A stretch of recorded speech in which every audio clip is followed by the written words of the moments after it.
สบายดีอยู่กับช่องน้องแพรสาวลาวคลิปนี้น้องแพรก็พาไปลุยสวนอีกแล้วมื้อนี้เฮาสิไปสวนอย่างที่ปลูกไม้เนาะตอนนี้เวลา5:30เฮาก็เริ่มออกไปสวนแล้วไปเดี๋ยวเฮาลุยกันเลยเฮาขี่รถซิ่งไปพ่อแม่เฮาก็จ้างคนไปอีกมื้อนี้6 คนไปเฮากำลังเดินทางเฮาสิไปเบิ่งสวนแล้วเฮาก็จ้างคนไปหว่ายหญ้าสวนพร้อม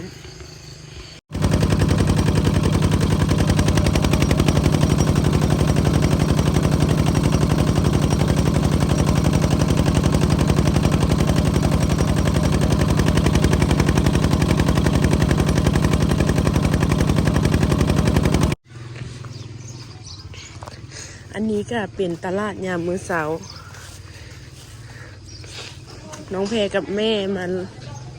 เบิ่งของกินเนาะเขาจ้างคนเด้ตอนนี้เราก็ได้ของแล้วนี่กับสร้างป่าไว้แล้วเขาก็ซื้อข้าวปุ้นไปตำตอนกลางวันเนาะนี่ของกินเราแล้วก็เอ็ด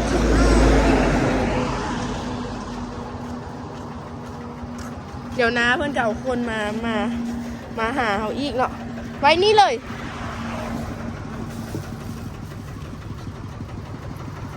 อาเจอไหมนี่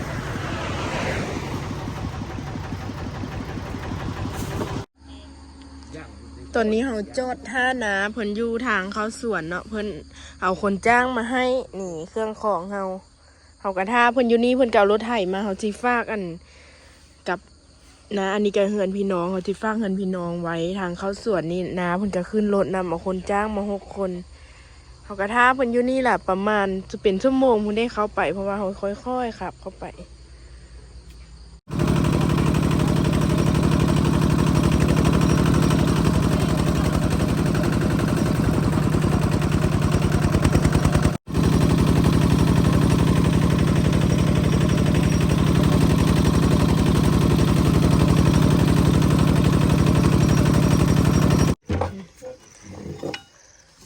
ตอนนี้เขาก็มาฮอดแล้วเบิ่งป้าดหญ้าน่ะหญ้าบักหลายเลยเนาะเขาเจียน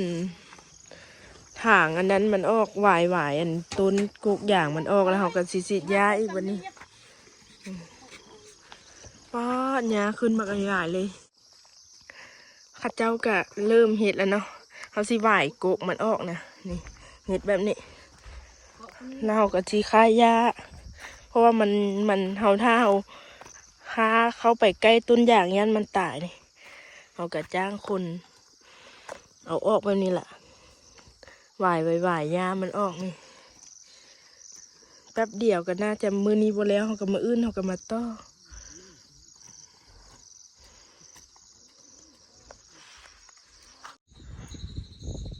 น้องเพกะได้เกี่ยมกับข้าวไว้แล้วตอนนี้กัน10 โมงแล้วนี่เขาสิตำหมักหุ่งแล้วก็ต้มปลาเนียนเขาอันนี้เครื่องต้มยำเขาอันดั่งไฟยุ่เถียงพี่น้องเพราะว่ามันลมแห้งนะเขากำลังจีลวกเขาปุ้นอยู่นี่ป่าเขาก็สร้างมาละเขาเจ้าก็ได้หลายดิแถวนี้แล้วละเดี๋ยวเขาเจ้าก็ไปเฮ็ดอยู่หุ่นละอีก1 โมงก็พาเขาเจ้าขึ้นมากินข้าววันนี้พักผ่อนแล้วก็ค่อยลงโต๊ะ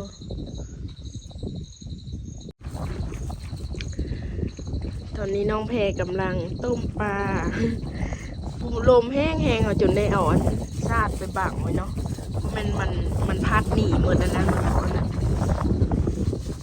เอาปูนเขากระลวกแล้วโอ้แมงวันเบิดหายเลยเสียงลมแห้งเอาอันนี้เอาผ้าบังไว้ดิเอาผ้าบังไว้มันลมเข้ามานะเอาบังไว้เพื่อฝนตกมันจะจังหมกเปียกนะนี่ค่ะเจ้าหอดปูนแล้วเห็นนะมื้อนี้บ่แล้วกับมื้ออื่นเขาก็มาต่ออีกมื้อนี้เขาก็จ้างคนพอดี8-9 คนรวมใส่พ่อกับแม่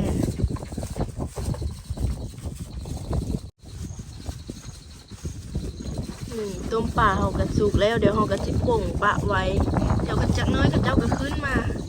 อันนี้น้องแพรสิปิ้งตัวนี้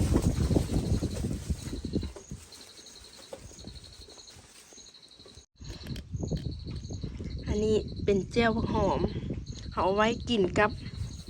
ต้มปลานี่ต้มปลาเขาก็แล้ว 3 โลป่ะ3 โลนี่นะสร้างข้าเจ้าครัวให้3 โลก็มาต้มยำอันนี้เป็นแจ่วเดี๋ยวข้าเจ้าก็ขึ้นมาละตอนนี้11 โมงแล้วเดี๋ยวก็พาข้าเจ้าขึ้นมาอันนี้เป็นซุปหน่อไม้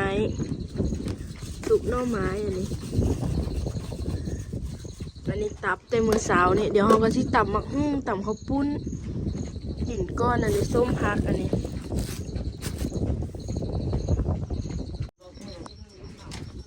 ตอนนี้เราก็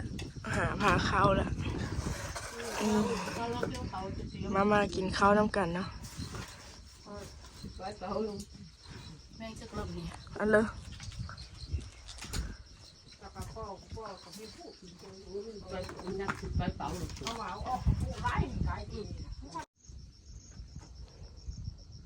กินข้าวอิ่มแล้วกันนอนพักผ่อนเดี๋ยวบ่าย 2 บ่าย 3ก็จะออกไปเสียหญ้าอีก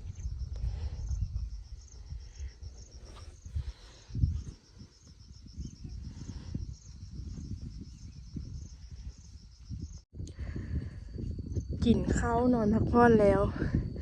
ข้าเจ้าก็ไปละอีกแป๊บเดียวก็แล้วเพราะว่าอันยังแต่นี้ละกันแล้วแหละมันบไดีงานหลายน้องเพกับจีรังถ้วยท่าเพิ่นแล้วเรากลับแล้วเนาะแดดโอ้โหแดดจ้าดเลยตัวนั่นมันอันนั้นละเด้มันใหญ่ละเด้เนาะอันนี้อย่างเดือนเดียวนี่ตัวใหญ่ละ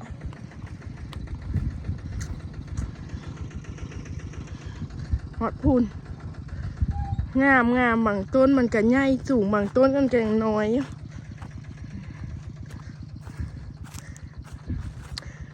บางต้นใหญ่เลยเด้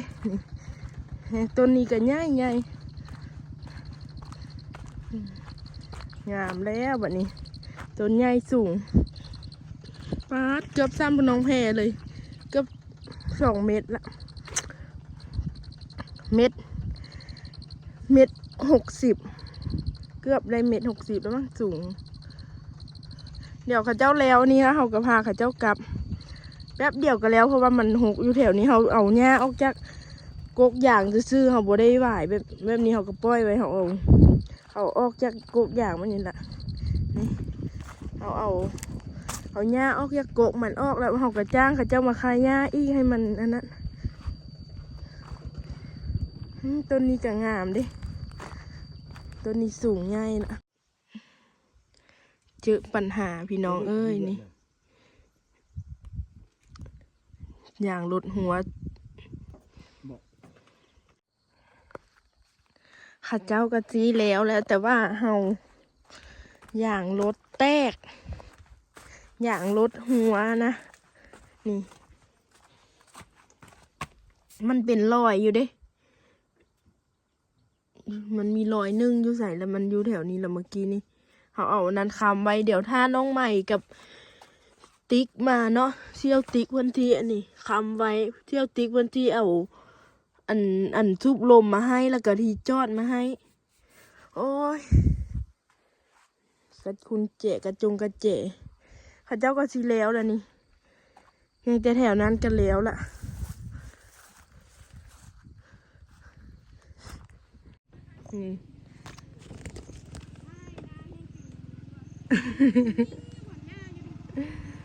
ไอ้ติ๊กกับไอ้ใหม่เพื่อนเอาซุปมาส่งเนาะติ๊กกับว่าที่รถแตก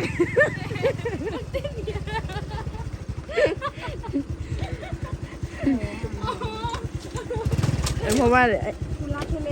อันเที่ยวติ๊กเพื่อนฮู้อันดินตัวนี้เนาะน้องใหม่เพื่อนบอกฮู้แล้วให้น้องใหม่เพื่อนไปหาเที่ยวติ๊กมากับวันนี้ตีนแตกนะติ๊กกับหัวตีนแตกนะตีนหัวตีนแตกสีสแตกตุ้มฮะนะเดี๋ยวเรามาเสิร์ฟอันน้ำเย็นมาเสิร์ฟโคตรเมียนเลยเดี๋ยวเขากะทิแป้งแล้วเขากะทิกับอย่าไปได้ใบนี่เธอเลิกตำหัวเนอะเป็นกำคือเดียวนะมีเส้นยามเลยแบบนี้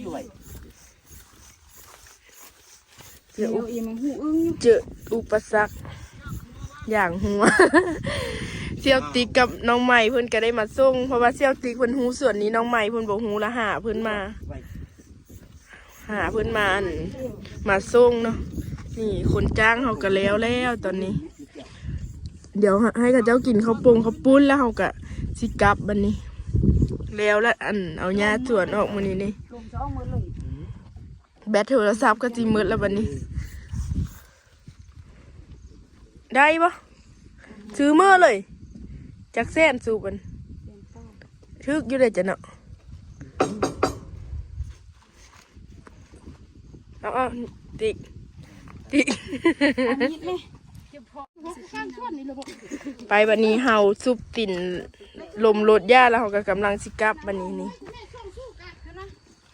กำลังสิกลับบันนี้แบตโทรศัพท์ก็มืดแล้วบันนี้ป้ายเดินทางกลับก่อนบันนี้ โ